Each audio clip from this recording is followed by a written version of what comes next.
Hello అండి. Welcome to another mini vlog. ఈరోజైతే వేరుశనక్కాయలు అంటారు కదండీ! ఇవి ఉడకపెడుతున్నాను. తంపడకాయలు అంటారు మా సైడ్ అయితే.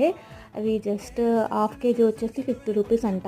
బయట కనిపిస్తే తీసుకొచ్చామన్నమాట. బాగా వాష్ చేసుకొని నానబెట్టిన తర్వాత ఇంకా కుక్కర్లో వేసేసి సరిపడా వాటర్ వేసేసి కొంచెం సాల్ట్ వేసేసుకొని నేనైతే 2 విజిల్స్ పెట్టేశాను. 2 విజిల్స్ మోర్ ఎనఫ్ అనమాట, సరిపోతాయి. అంటే మరీ ఎక్కువ పెట్టినా కూడా పేస్ట్లా అయిపోతుంది లోపల పీనట్. మనం కావాలి అంటే డైరెక్ట్గా స్టవ్ మీద కూడా పెట్టుకొని చేసుకోవచ్చు, కానీ కుక్కర్లో అయితే ఈజీగా అయిపోతుంది, ఫాస్ట్గా అయిపోతుందని ఇలా పెట్టేస్తాను అనమాట. దీనిలో ఏంటంటే మనకి చాలా మినరల్స్ ఉంటాయి, లైక్ మెగ్నీషియం ఉంటుందన్నమాట ఎక్కువ. మనకి బాడీ పెయిన్స్ అవి వస్తున్నప్పుడు తింటే మంచిది. అలాగే కార్బోహైడ్రేట్స్ ఉంటాయి, ఫ్యాట్స్ ఉంటాయి, మంచి ప్రోటీన్ కూడా ఉంటుంది, మనకి చక్కగా తినొచ్చు.